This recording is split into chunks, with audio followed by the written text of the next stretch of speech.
बिस्मिल्लाहिर्रहमानिर्रहीम बोलते कालम के साथ मैं आमिर रज़ा खान। और ईरान अमेरिका जंग जो है फ़िलहाल ऐसे है कि वो बंद कर दी गई है। डोनाल्ड ट्रंप की तरफ से कहा गया कि जंग जो है उसको वक्फ़ा दिया गया है, और फिर सेनेटर्स की तरफ से बयान आना शुरू हो गया कि वो अमन को एक मौका देना चाहते हैं। अगर अमन को मौका देना चाहते तो फिर इनको जो है फरवरी में ही नहीं आना चाहिए था। इसराइल के कहने पर इन्होंने हमला किया था, तो अमन को तो मौका नहीं देना चाह रहे थे, ये जंग को मौका देना चाह रहे थे। लेकिन आगे से ऐसा टका सा जवाब मिलेगा ये इनको शायद पता नहीं था कि उसी तरह के जिस तरह का सवाल अमेरिका ने ईरान की तरफ फेंका, उसका उसी तरह से ज़ोरदार जवाब मिसाइल्स की और ड्रोन्स की सूरत में उसके तमाम अहदाफ पर लगा दिया गया। जंग का दूसरा मरहला जो कि 7 जुलाई से शुरू हुआ था, वो भी अब इख्तिताम पजीर समझे 2 दिन के लिए तो हो गया, क्योंकि 2 दिन के तो आ गया कि जी नहीं जंग की जाएगी, क्योंकि हम मुज़ाकरात को मौका देना चाहते हैं। इस्माइल बकाई ने बिल्कुल सही कहा कि पैगामात जो हैं अमेरिका की तरफ से आ रहे हैं। इससे पहले इराक़ी वज़ीर-ए-आज़म जो थे वो पहुँचे थे, फिर अमानी वफ़द जो है वो पहुँचा ताकि आबने हरमुज़ के हवाले से बात की जाए। और दूसरी तरफ लंदन के अंदर एक कॉन्फ्रेंस की जा रही है कि आबने हरमुज़ पर कब्ज़ा कैसे किया जाए। तो ये जंगबंदी नहीं है, शायद अगली जंग की तैयारी है। जी हाँ, ये लग ऐसे रहा है कि जिस तरह से 40 रोज़ा जंग के बाद, जो कि फरवरी में शुरू हुई थी 28 फरवरी से, और उसके बाद से 40 दिन तक मुसलसल जारी रही थी, जंग को अमन के नाम पर जो वक्फ़ा दिया गया था, उसके बाद से दोबारा जंग जो है 7 जुलाई को शुरू की गई। 15-16 रोज़ के बाद ये कहा गया कि जंग जो है इसको मौका एक अमन को एक मौका और देना चाहिए, और मुज़ाकरात जो होने चाहिए।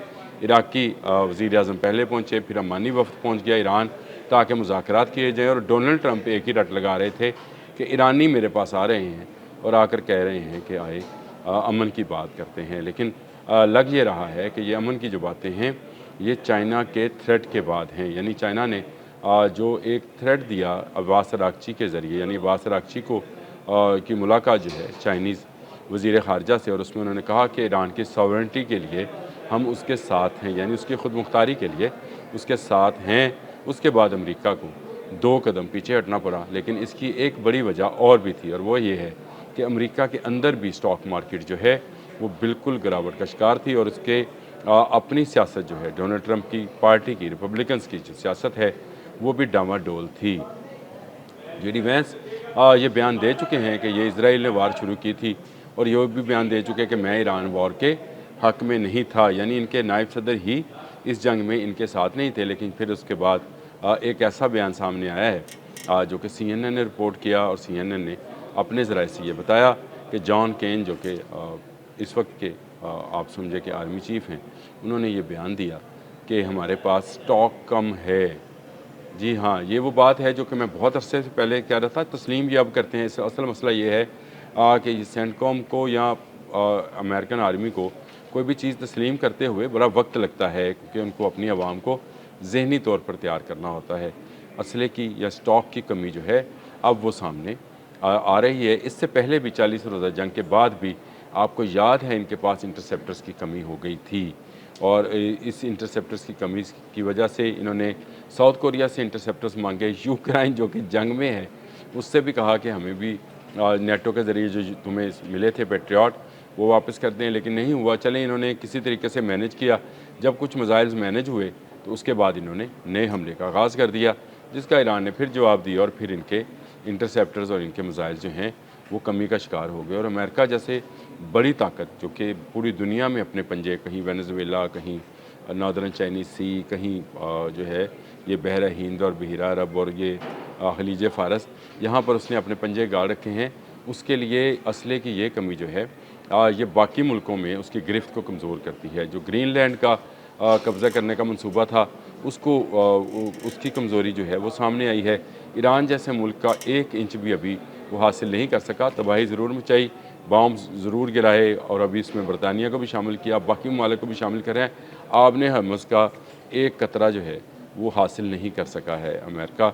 उसके अपने जहाज़ आबने हरमुज़ से बाहर जो हैं ट्रैवल कर रहे हैं, उसके अंदर आने की ज़रूरत कोई नहीं करता है। जो आता है मारा जाता है। तो इस तरह से पासदारान इनकलाब ने यह साबित किया है कि अगर साबित कदमी से रहा जाए तो आप किसी भी बड़ी ताकत को शिकस्त दे सकते हैं। लेकिन ये एक बड़ी ख़बर थी कि इनका जो वेपनरी सिस्टम है या स्टॉक है वो जो है कमज़ोर हो गया है, यहाँ हल्का है, जिसको दोबारा शायद भरने के लिए इन्होंने ये पोजीशन ली है कि दोबारा से मुज़ाकरात किए जाएँ, मौका दिया जाए और पहले इराक़ी वज़ीर-ए-आज़म के ज़रिए और अब अमानी वफ़द के ज़रिए और अब ख़बरें आना शुरू हो गई हैं कि शायद जो सालिसी पाकिस्तान और कतर कर रहे थे उसी को कंटिन्यू किया जाएगा, जिसमें मिस्र को भी शामिल किया जा सकता है। तो ये सूरत हाल है जिसमें ये जंग बंदी जो 2 रोज़ा जंग बंदी है ये सामने आई है।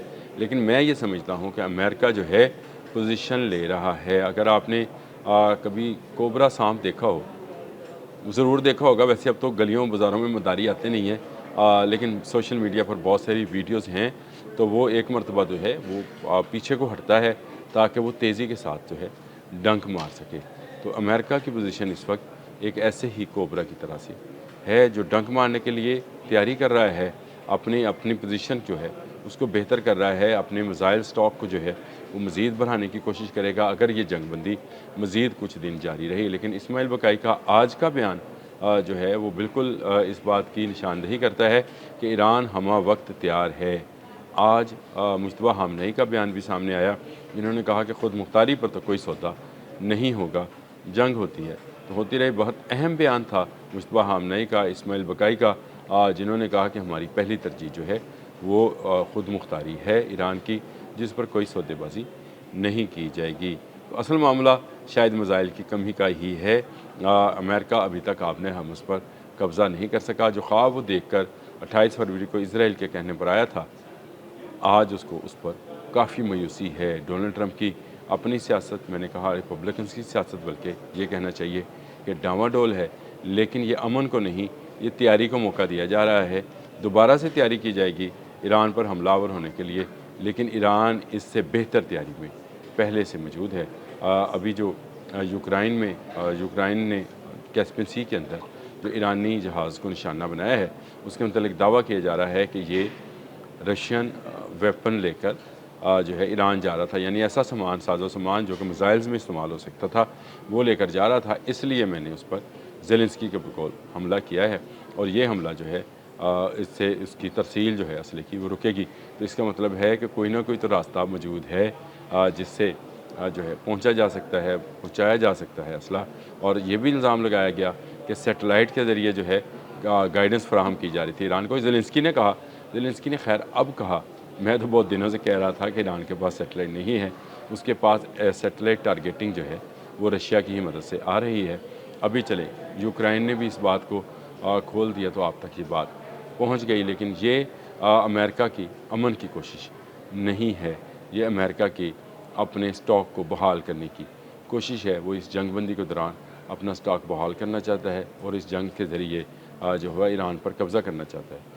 ये ख्वाब उसका कभी पूरा नहीं होगा। अब तक के लिए इतना ही। अल्लाह हाफ़िज़।